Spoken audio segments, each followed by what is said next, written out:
नमस्कार दोस्तों, आज हम जानेंगे कांतारा के रहस्य के बारे में, जो कि आजकल बहुत चर्चा में है और चर्चा में होना भी चाहिए क्योंकि कांतारा के रहस्य के ऊपर फिल्म भी बनाई गई है। तो सबसे पहले जानते हैं कांतारा शब्द का अर्थ। इसका मतलब होता है रहस्यमयी जंगल। नाम के मुताबिक इस फिल्म की कहानी है दोस्तों, कर्नाटक के किसी जंगली आदिवासी इलाके में 1847 में किसी राजा ने अपनी सुख शांति के बदले आदिवासियों के देवता के कहने पर वहां के लोगों को बहुत सारी जमीन दी थी। 1970 में उस राजा के एक वंशज ने जमीन वापस मांगी, लेकिन उसे जमीन वापस नहीं मिली। फिल्म में दिखाया गया साल 1990 चल रहा है। राजा के वंशज अब वहां के मूल निवासियों के साथ मिलकर रहते हैं। कांतारा शब्द को बिहड़ जंगल भी कहा जाता है और इस जंगल के निवासियों में संपन्नता लाने वाले एक देवता के मिथक की मान्यता है। इस देवता का सालाना अनुष्ठान भूतकोला कहानी का एक और एलिमेंट है। कहा जाता है कि शांति की तलाश में भटकते एक राजा को जंगल में पत्थर के रूप में ये देवता मिला। तो दोस्तों, यहाँ से इस कहानी की शुरुआत होती है। भूतकोला क्या है ये हम आगे देखें। ये परंपरा 500 सालों से चली आ रही है। भूत का नाम सुनते ही बेशक हमारे दिमाग में नेगेटिव एनर्जी वाली फीलिंग पैदा होती है, लेकिन तुलु परंपरा में भूत शब्द देवता के बराबर माना जाता है। कोला का अर्थ होता है प्रदर्शन। वहाँ के लोग अपनी जमीन और संस्कृति की रक्षा के लिए 500 सालों से परंपरा को निभाते आ रहे हैं। मैंगलोर और कर्नाटक के ग्रामीणों और उनके पूर्वजों का मानना है कि कुछ देवता आज भी उनकी भूमि की रक्षा करते हैं और उनके दैनिक मामलों की देखभाल करते हैं, क्योंकि देवता इन गांवों को समस्याओं और बुरी घटनाओं से बचाते हैं। इसलिए वहां के लोग देवताओं के आशीर्वाद और समृद्धि के लिए एक साथ प्रार्थना करते हैं। नए घर में जाने से पहले या किसी की शादी से पहले भूत कोला आयोजित किया जाता है। लेकिन क्या होता है ये भूत कोला? देखिए, भूत कोला एक स्थानीय पूजा होती है। भूत कोला देवताओं के लिए नृत्य मूल रूप से गांव के देवता के मंदिर के पास खुले मैदान में किया जाता है। यह लगभग शाम के 7 साढ़े 7 बजे शुरू होता है और जैसे जैसे शाम बीतती है यह डांस परफॉर्मेंस और शानदार अनुभव में बदल जाती है। माना जाता है कि जो शख्स भूत कोला परफॉर्मेंस करता है यानी नर्तक बनता है, उसके अंदर पंजुरी देवता आते हैं और वह गांव वालों के पारिवारिक मुद्दों और विवादों को सुलझाते हैं। वे अपना आदेश भी गांव वालों को देते हैं। उनके द्वारा बोले गए शब्दों को सर्वोपरि माना जाता है और हर किसी को इसका पालन करना अनिवार्य होता है। अब जानते हैं देवता पंजुरी देव के बारे में। पंजुरी देव की उपासना दक्षिण भारत, विशेषकर कर्नाटक और केरल के कुछ हिस्सों में की जाती है। वही इनकी दंत कथाएं बड़ी प्रचलित है, किंतु देश के अन्य हिस्सों में इसके बारे में बहुत ही कम लोग जानते हैं। तो हम बताएंगे इसकी असली कहानी। चलिए जानते हैं। पंजुली शब्द वास्तव में एक तुलु शब्द पंजिला कुले का अपभ्रंश है। तुलु भाषा में इसका अर्थ होता है युवा वराह। ये कुछ भगवान विष्णु का वराह अवतार की तरह है।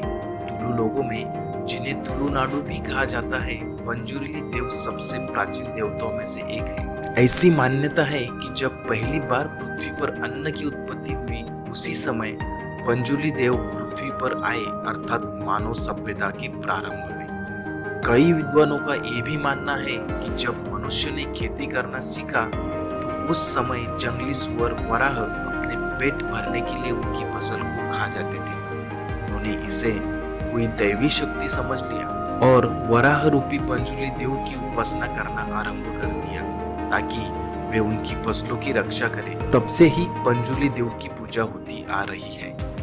पंजुली देव की पूजा करते समय लोग आज भी बरने कोरकुनी नामक एक प्रथा करते हैं, जहाँ वे देवता को अन्न अर्पण करते हैं। इस प्रथा में बांस के एक पात्र में चावल रखते हैं और उस पर नारियल के 2 टुकड़ों में दीपक को जलाकर पंजुली देवता के सामने रखा जाता है।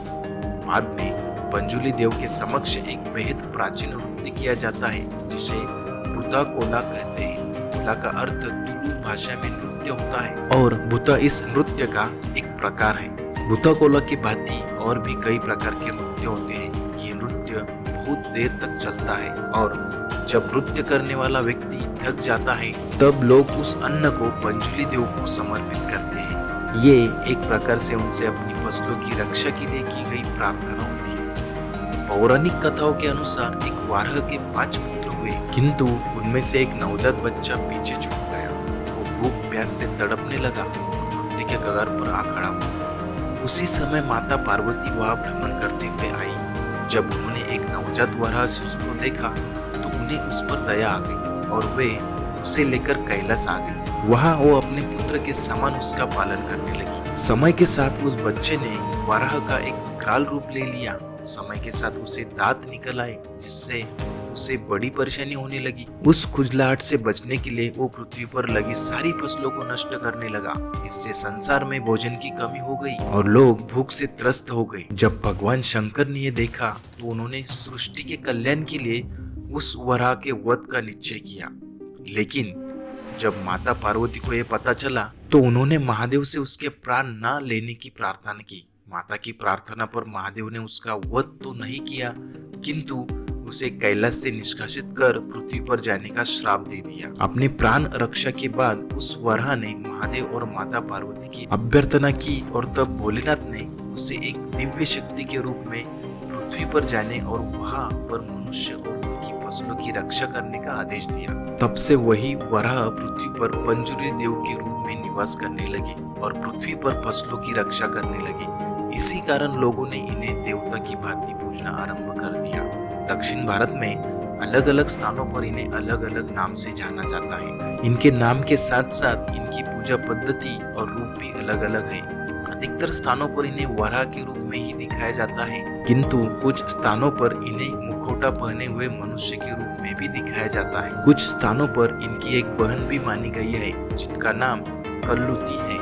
इन दोनों का एक प्रसिद्ध मंदिर मंगलोर के बतवाल तालुका में स्थित है। ऐसी मान्यता है कि वहीं पर कल्लुती पंजुली देव से मिलती है और इन दोनों की पूजा भाई बहन के रूप में की जाती है, जिन्हें एक साथ कल्लुती पंजुरुली देव के नाम से पूजा जाता है। कल्लुती पंजुरुली को सभी लोग अपने परिवार के मुखिया के रूप में मानते हैं। परिवार में कैसी भी समस्या हो उसे इन दोनों के समक्ष लाना होता है और वे दोनों ही समस्या का हल बताते हैं। हल कैसा भी हो, परिवार के सभी सदस्य को मानना होता है। ऐसी मान्यता है कि समस्या का हल ढूंढने में सुझाव कल्लुती माँ देती है और अंतिम निर्णय पंजुरुली देव का होता है। आगे इस कहानी में पंजुरुली देव के साथ साथ एक और देवता गुलिगा का भी वर्णन आता है, जो देवता का उग्र रूप है। प्राचीन कथा के अनुसार एक बार माता पार्वती महादेव के लिए भस्म लाई।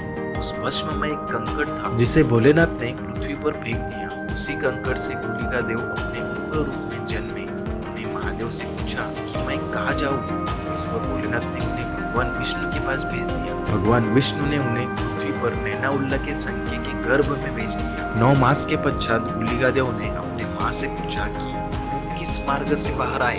उसकी माँ ने कहा, जिस मार्ग से सभी संतान आते हैं उसी मार्ग से आ जाओ। पर गुलिगा देव ने ऐसा नहीं किया। उन्होंने अपने माता का पेट चीर डाला और उसी से बाहर निकले। वे अत्यंत भूखे थे, इसलिए वे कुछ खाने को ढूंढने लगे। उन्हें इतनी भूख लगी थी कि उन्होंने सूर्य देव को खाने का प्रयास किया। फिर उन्होंने मछलियां खाई और जानवरों का खून पिया, किंतु इससे भी उनकी भूख शांत नहीं हुई। अंत में भगवान विष्णु ने उन्हें अपनी छोटी उंगली खाने को दी, जिससे उनकी भूख शांत हुई। तो दोस्तों, ये थी कांतारा की कहानी। इस कहानी से आपको क्या पता चलता है या इस कहानी के बारे में आपकी क्या राय, आप कमेंट करके बता सकते हैं। जो भी इस कहानी में बताया गया है कितना काल्पनिक हो सकता है या कितना सही हो सकता है, इसमें आप अपनी राय कमेंट बॉक्स में बताइए। और जी हाँ दोस्तों, अगर आपको ये वीडियो पसंद आता है तो कृपया लाइक कीजिए, शेयर कीजिए, सब्सक्राइब कीजिए। ऐसे ही रहस्यमय वीडियो सबसे पहले देखने के लिए बहुत बहुत धन्यवाद दोस्तों।